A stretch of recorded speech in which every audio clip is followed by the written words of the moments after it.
मराठवाड्यामध्ये तर दररोजच्या 4-5-10 आत्महत्या आहेत. आता माझ्या राहत्या गावामध्ये आतापर्यंत 6 आत्महत्या झाल्यात मुलांच्या. त्यापैकी एका तरुण 21 वर्षाच्या मुलांना आत्महत्या केली. हे दुर्दैव नाही का? हे दुर्दैव नाही?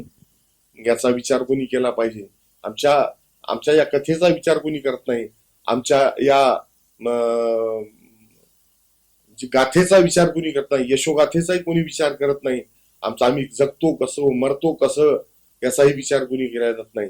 त्याला जवानाला शहादत भेटते, मात्र शेतकऱ्यांना शहादत भेटत नाही. हे मात्र या देशाचं दुर्भाग्य म्हणावं लागेल.